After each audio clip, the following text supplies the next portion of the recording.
All right, y'all. Welcome back to another podcast. This one in the very beginning of February. But for those of you that are keeping score, and I know some of you are, this is the second podcast in about a week. So hope you've enjoyed that. Give me some applause there. Yes. Thank you very much. By the way, I hope you enjoyed that opening footage. If you are watching on YouTube, I do put in some video clips here and there throughout the podcast because it makes it a little fun for those that are watching. But I had some nice beach clips that I happened to film the other day. So anyway, this podcast is, again, going to be a little bit different than what you guys are used to, but I think you'll like it. And I say that because I'm going in segments here, but I start with a segment where I kind of do a little bit of opining over by there. I like to kind of, flesh out some concepts sometimes, use some analogies, shed some light through the window of understanding over by there on a concept. And I've kind of seen some people doing a little bit of a panic lately, especially lately here. And I thought I would address that a little bit and give you an analogy there. And then I have a really, really cool segment that I'm going to post up separately. I may even put on the main channel because I think it's that cool, where I got to go over to Bethel Farms. That's the sod farm here that I work with in Arcadia, and interview the head of Bethel Innovations, which is their research arm, essentially, and something they've just started. And we started talking about regenerative agriculture, which is something, if you're a listener of the podcast, I've talked about before. So I don't want to tease it any more than that, but I'm telling you, it is a super interesting segment, something that caught me totally off guard the way it went. So it made the conversation flow in a very interesting way, and I think you'll enjoy it. And then finally, I kind of end up talking a little bit about the pre-emergence strategy, just kind of going over it nuts and bolts kind of stuff. And then I end up asking the question, why have I never seen a disease problem on dandelions? With that, I hope you guys enjoy this podcast, and I'll see you at the end.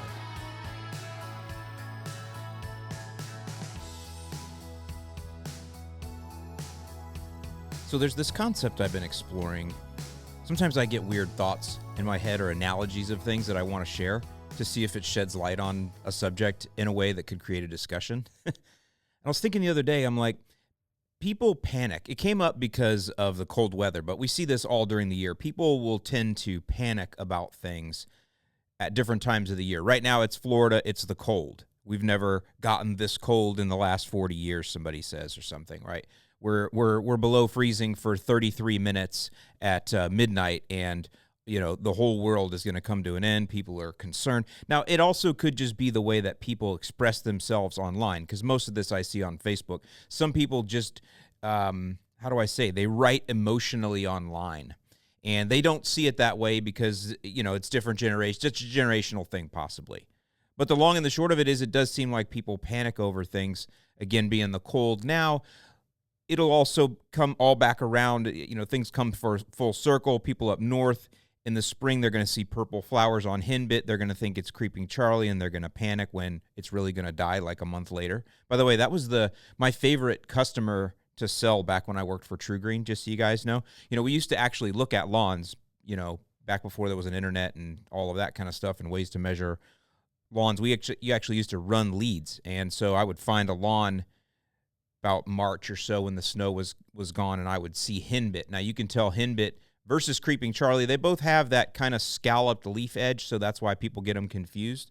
Little do y'all know, Creeping Charlie rarely gets a purple flower, actually, but or ground ivy, it's also called.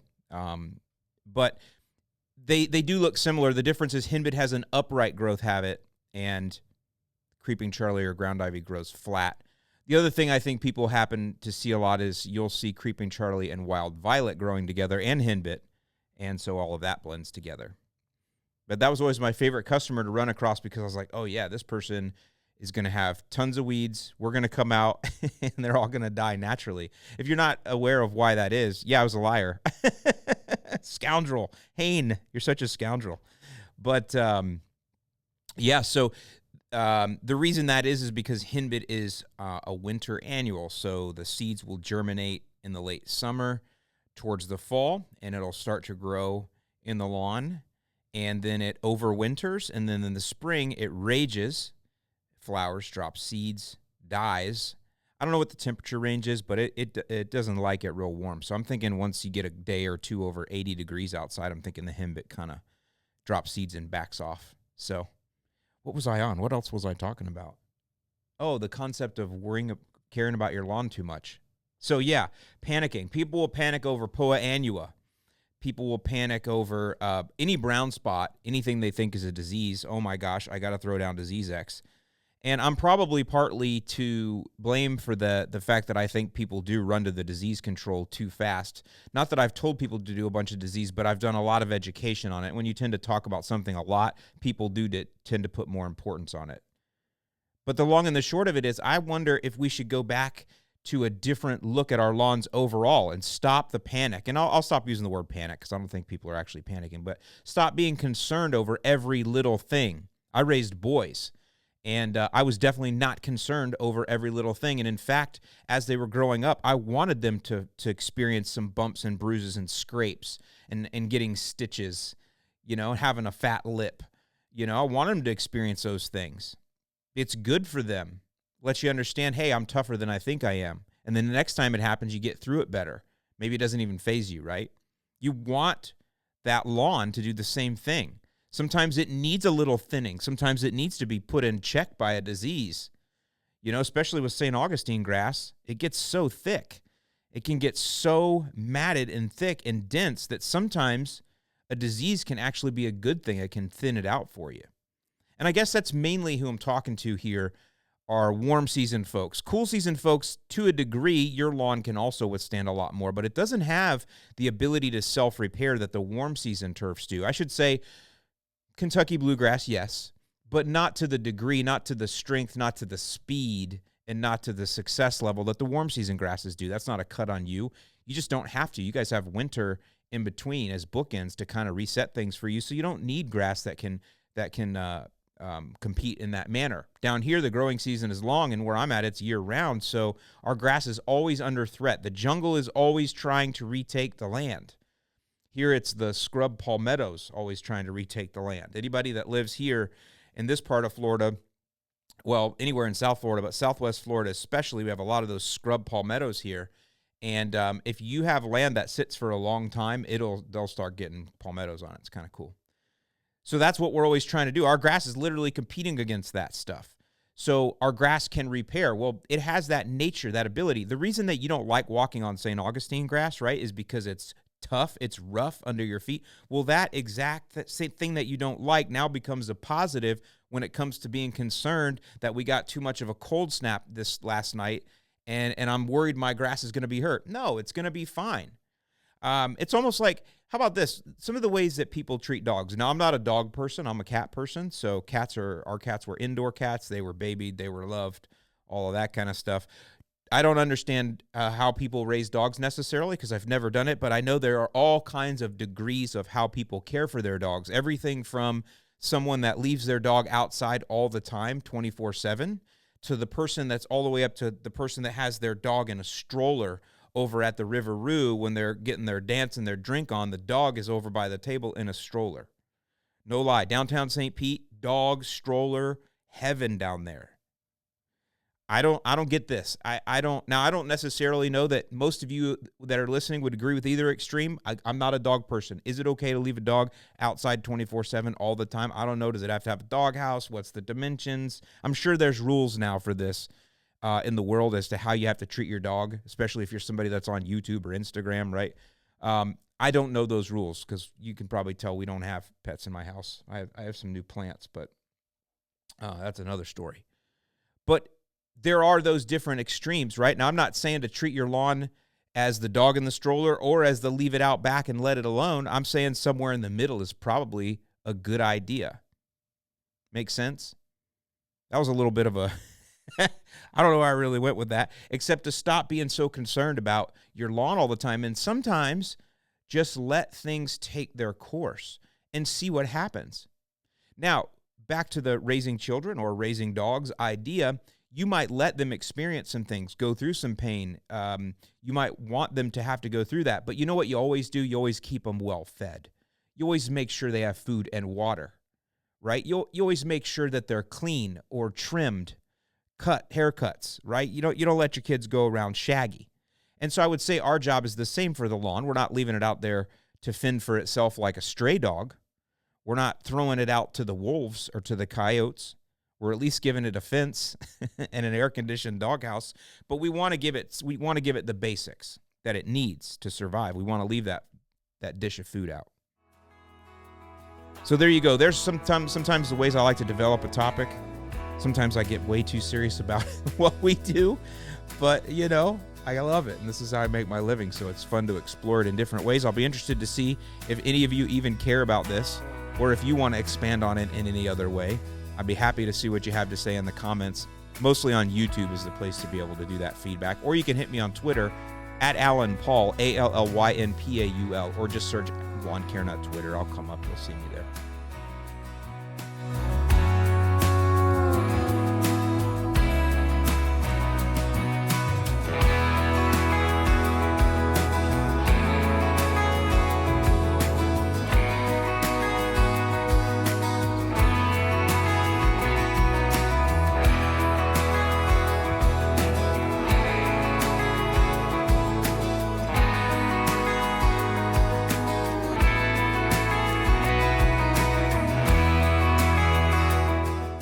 All right, y'all, so this next segment is going to be really interesting, but also really different than what you're used to. And the reason is because it wasn't even meant to be part of the podcast in the beginning, but it became something that I thought was much better conveyed in this long-form content. So what this is an interview with Nick Green, who is in charge of Bethel Innovations. He's also the farm manager at Bethel Farms in Arcadia, Florida. They're the sod farm. I work with them and have worked with them for a few years. They've been friends for a long time. And I was at the TPIE, the Tropical Plant International Expo, as you guys know, 2-3 weeks ago. I was there as their guest, hanging out with them in their booth. I talked about that in the last podcast. And while I was there, they had this variegated St. Augustine grass, which if you're watching on YouTube, I'll put a picture of it up. And there's also a picture on my Twitter, on my Instagram, I think. Yeah, Instagram as well. But the long and the short of it is, when I was there, I was like, this is really interesting, because I posted that picture of the variegated St. Augustine grass, and the reaction that I got, especially on Instagram, was very intriguing, I would say. As well as, and that's from our lawn folks, as well as the reaction, though, at the show from tropical plant people was very interesting, this variegated St. Augustine grass. And I thought, man, I want to go out and get some more content on that, right? Maybe I'll do me a viral TikTok with some variegated St. Augustine grass. Get me on the TikTok over there. That was dumb. So I just went out there this week to go ahead and get a little bit more footage of that. Ended up that footage didn't turn out real well because we just got that freeze. And so I'm going to wait and go back to get some better stuff. But while I was there, I ended up talking to Nick, and he was telling me all about Bethel Innovations and what they're doing there. And this became something completely not what I was expecting, and turned out to be completely awesome and educational. And I really wanted to share it with you guys. So let's get into it now. My background, I'm from Manatee County. I think you live in Parrish, right? I do, yeah. I grew up in that same area. Oh, nice. So that's where I'm from. I went to UF, studied turfgrass science for a bachelor's degree. Got a master's in turf breeding and genetics. After that, I went to Johnston Seed Company in Oklahoma, where I did their Bermuda grass breeding. And then after that, I moved home, built houses for a few years, and then I came on with Bethel Farms about 3 years ago.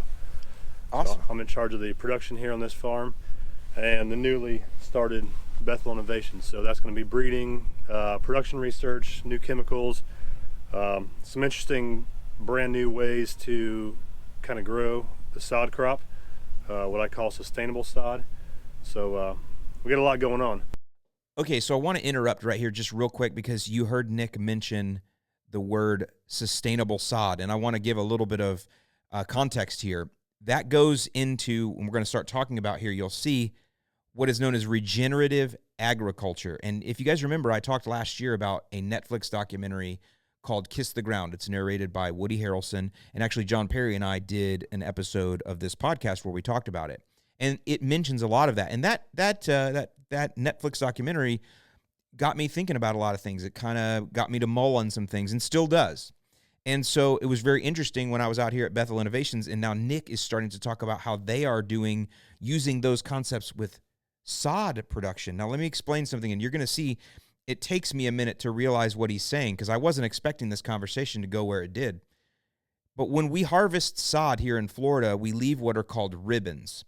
So they go through and they cut out the sod, and we do everything in squares here, not the rolls like you might see up north. and they're cutting the squares out. Well, when they go to the next row to cut another line of squares or another row of squares, they have a machine that does that. They leave a ribbon. It's a I don't know, 3 inches wide maybe. And the reason they do that is there'll be these ribbons all through the field. Those grow back together to form the next crop, because our crops, our grass here, which is going to be Bermuda, zoysia, St. Augustine grass, and then to an extent Bahia grass. I should say Bahia grass. Didn't want to disappoint. Those grasses spread by stolons and rhizomes, and they creep across the ground. So you don't need to reseed a field after you harvest the sod. You just let the ribbons remain, and they'll all grow back together within a matter of months.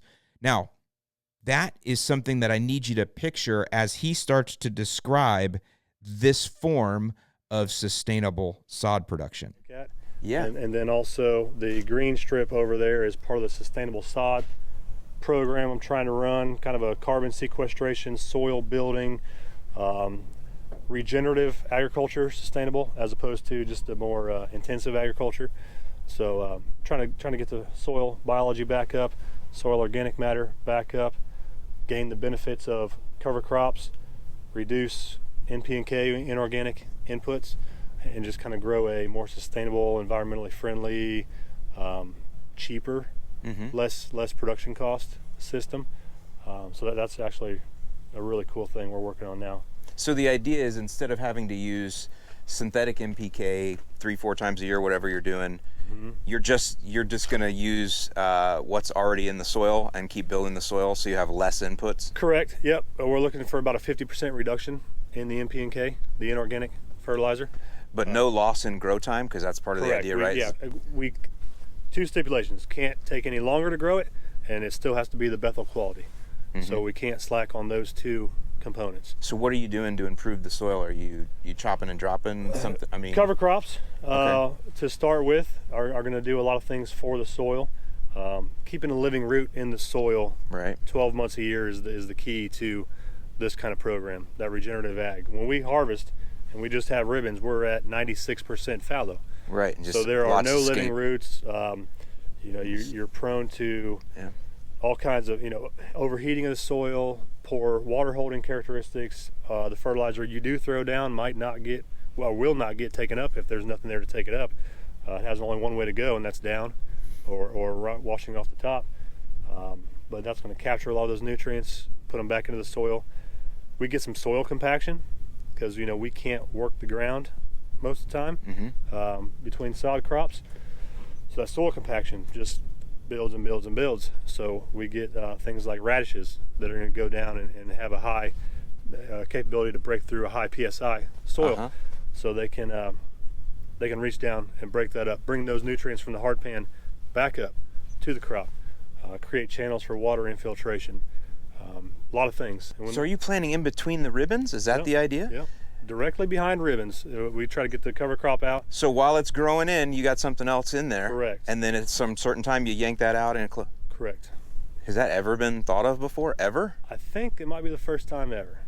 Inside, I think in Florida sod. It took me a second to understand what. Cool. I'm like, it's really interesting. It's a common thing. It's nothing new, and that's actually ag from way back, before we got greedy and intensive and.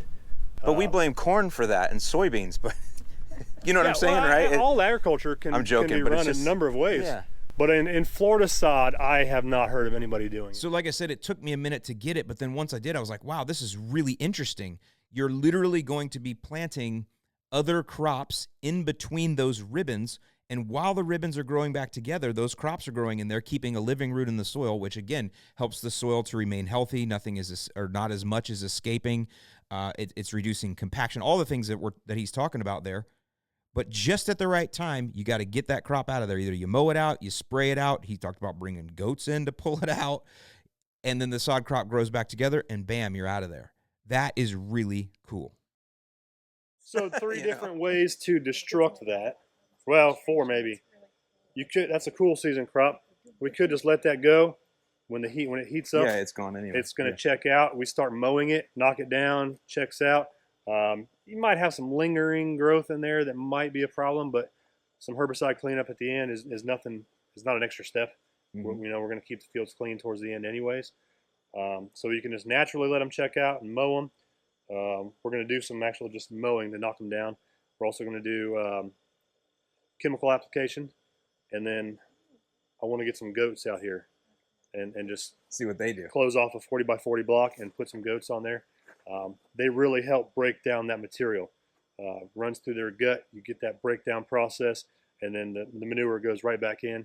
I don't think a goat manure pellets would be invasive in the sod crop. I don't think we could do cows, because you'd have a big cow patty that would then be on the pallet, 6 months later. But those are kind of the techniques we're going to. So the idea is the goats wouldn't eat the St. Augustine, but they would eat the rye that you put in between, or You'd have to pull them off soon enough. I think they would preferentially eat the cover crop first, but if you left them out there and they graze it to the dirt, they'll graze it to the dirt. I've seen goats eat labels off of gas cans that you couldn't pick off with your fingernail, but the goat just sucks it right off that, because they'll eat. I think they'll eat it all.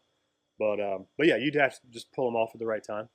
But that gut process and going through, that's how these grasses were, how they evolved and originated, right, was in conjunction with grazing animals. Yeah, biomes. That was some of the selective pressure that forced the meristem to the ground, as opposed to being the apical meristem. So that's how grasses kind of evolved with the animals over the years on the prairies. So they want those. They want that reaction. You get different bacteria when there is a animal in the saliva and the chewing and all that. You get all the beneficial bacteria. So another question I was thinking about is, well, what if it contaminates the sod? And that's why I would have never thought there would have been this strategy in a sod situation, because you want pure grass, right? If you're selling Floratam St. Augustine grass, which this farm does a lot, you want that to be pure. So it seems counterintuitive. It actually seems against your natural instinct as a grass lover, a turf lover, especially I'm assuming as a turf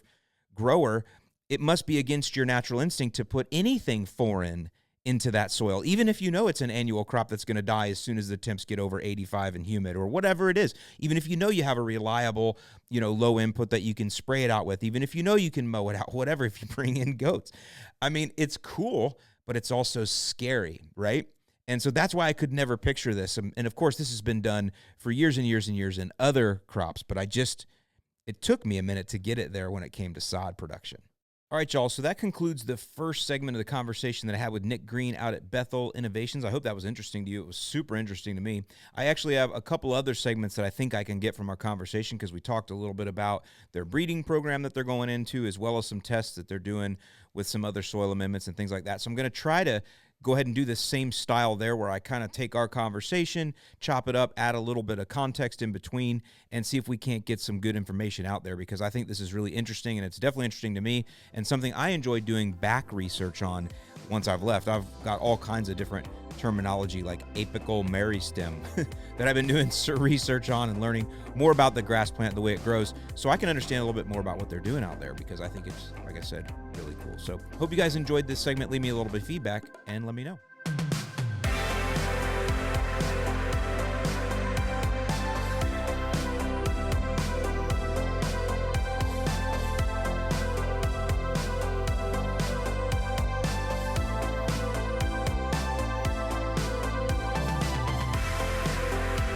All right, y'all, so I'm back for another segment, and this time we're going to go into pre-emergence. It's going to be something we're going to talk about quite a bit over the next few months, different ways we can break it down. That's the nice thing about the podcast, is I can break down pre-emergence in a different way, talk, deeper on subjects, stuff like that. So the first thing I want to do is just review the pre-emergence strategy that I teach and kind of go a little bit in depth into that. And even though it's a lot of you guys have been through it before, it's always good to review, because it just gets your mind starting to think as the season comes in.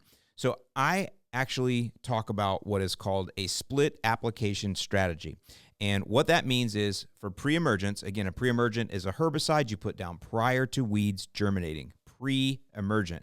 You're basically defending against weeds. And in the case of spring pre-emergence, the number one goal that we have is to stop crabgrass. That's really what it's about. So we even call it pre-emergent for crabgrass, even though the pre-emergent we use, which the active ingredient is prodiamine, that'll stop other things too. That'll stop other weeds as well. But crabgrass is really the main one. And prodiamine is the gold standard. It's what most professionals use. It's the most affordable, the most accessible, and it just works. Okay.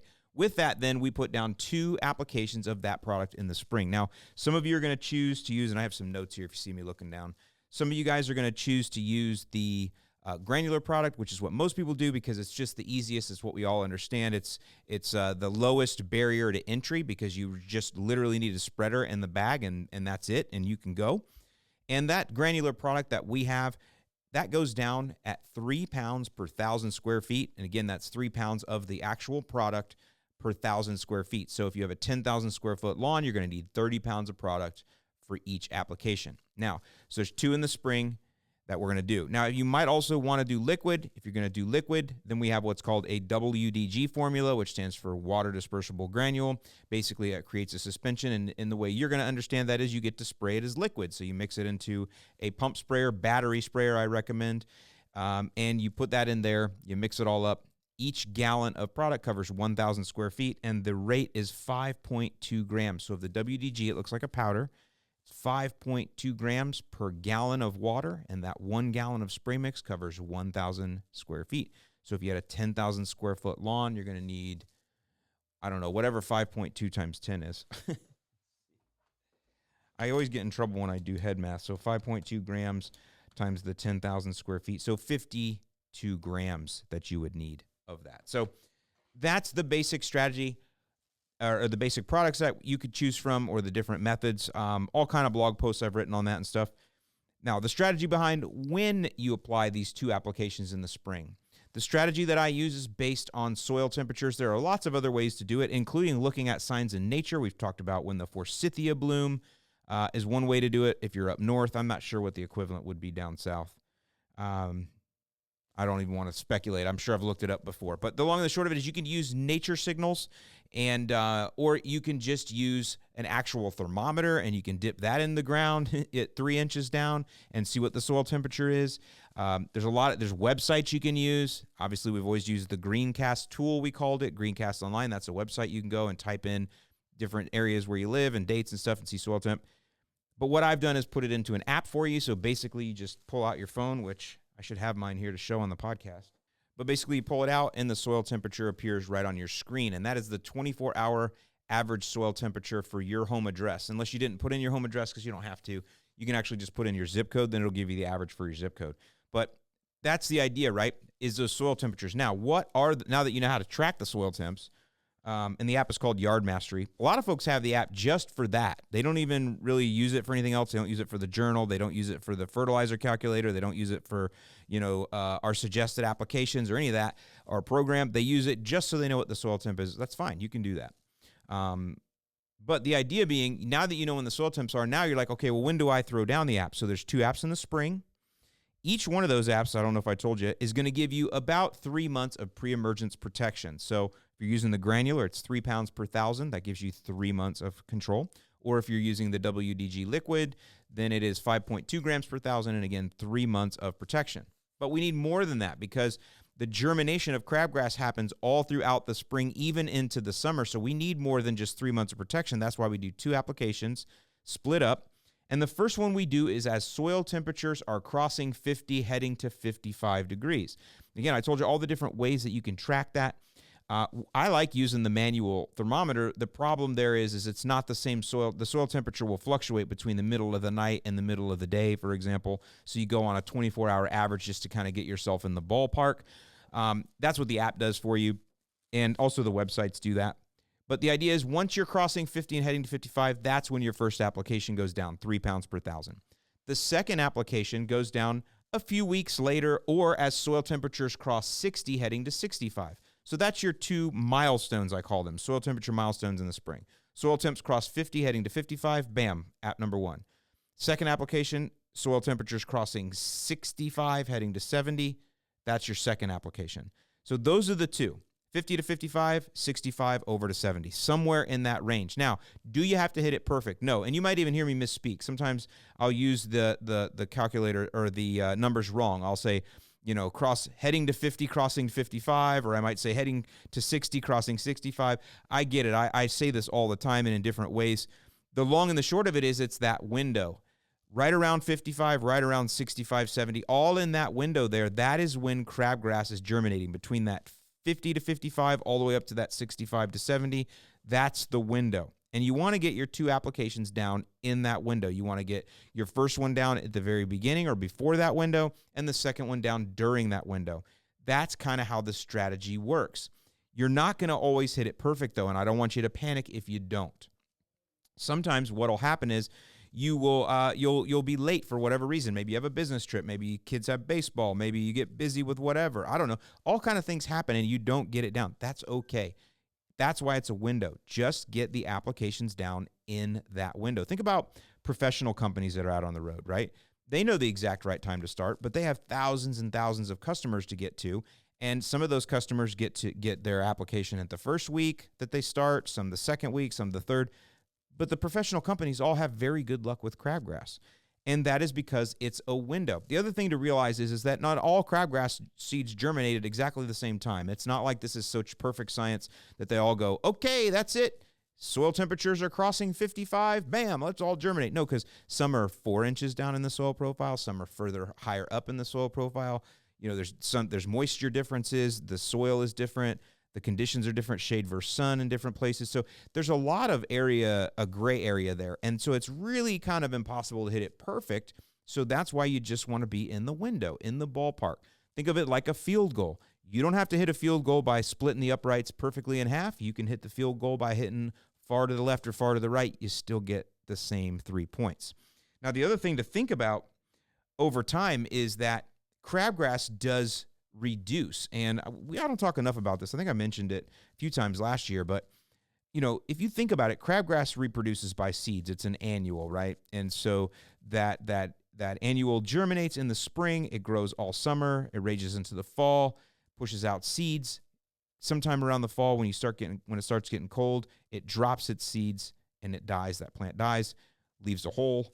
The next year, that leaves area for those seeds to germinate, and you can see how this process just continues to get worse and worse. Well, if you stop the spreading of the seed, then you can actually stop the spread of the population. You can actually take the population down to very, very minimal.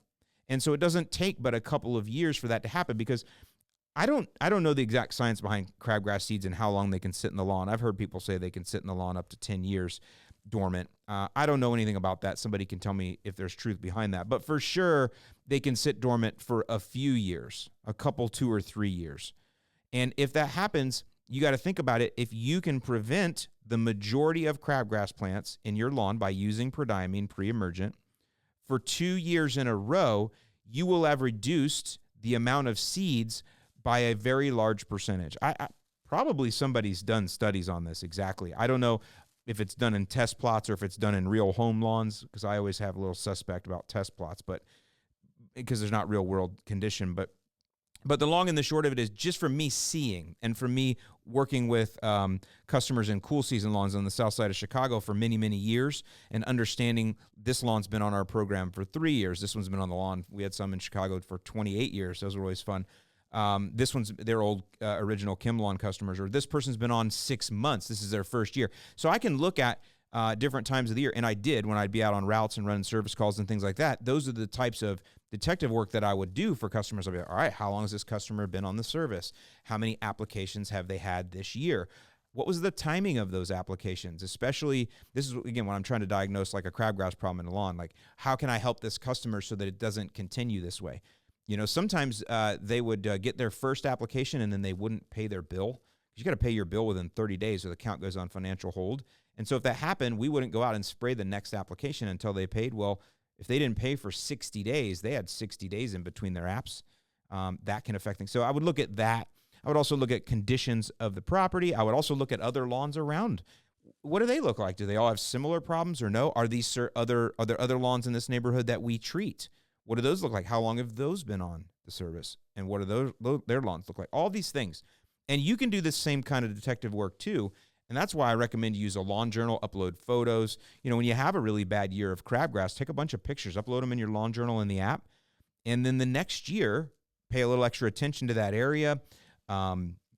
Make sure your application of crabgrass pre-emergent goes down there very well, and that you are sure that you're making you know what I'm saying, and then take pictures the next year and watch the problem be reduced over time. So I'm starting to ramble here a little bit, but the idea is that after that 2-year mark, you probably won't have as much of a problem anymore, and a lot of folks will stop using pre-emergence almost all together, or they'll skip a year or two and then go back, or whatever. We can talk more about those strategies as we move forward. So I hope that was a little bit of good information there for you on prodiamine, crabgrass, stuff like that, a little something to get you thinking about it a little bit more, a little bit differently. But as the theme of this podcast has been, please never panic over it. To be 3 weeks later than you wanted to be is better than not doing an app at all. So applying 3 weeks late is better than not doing it all. Applying 4 weeks late is better than applying 6 weeks late. Applying 6 weeks late is better than applying 9 weeks late. You get the idea, because not all crabgrass seeds germinate at the same time. It's a window. We want to get our application, or we want to get our treatments down within that window to the best of your ability, to the best timing that you can. Last thing I want to say, this is especially aimed at those of you that have done a seeding before and you've had it fail. We see a lot of times on Facebook and stuff, people show their successful seed jobs, and I love that. It's great. But there's just as many or more that fail. And sometimes it's not always your fault, right? Sometimes the weather will come, you seed the lawn, the weather will come, wash things away. You get a hot spell, a cold spell, a freeze, a frost, whatever, kills your seedlings. You have a watering issue. You can't get things watered, whatever it is. Animals come in and tear things up. People run across the lawn. The mailman drives across, whatever, right? All these things happen. Not to throw shade at mailmen. Totally did not mean that. And mail ladies. But the idea being, something always happens. Well, I want you to think about that with crabgrass also. Do you think that every crabgrass seed that germinates lives? No, that is a plant that is germinating from seed also. And sure, we think about, well, it's put there naturally, so it must do better. Probably yes, but maybe not. The idea is that the weeds have problems too. Sure could write a poem. Did you know that weeds have problems too? It isn't just your lawn. It affects all living plants, all green things. But yeah, they have problems too. So think about that as well. If you're a little bit late, it's okay. Nature's going to kill off some of those plants for you too. Probably with the case of crabgrass, it's probably going to be a late frost or something. Some of that early germinating crabgrass will get zorched by nature. It kind of makes me realize too, like, I've never seen gray leaf spot or Rhizoctonia brown patch, large patch, or necrotic ring spot. I've never seen that on dandelions. Isn't that a shame? All right, let's move on to the next segment.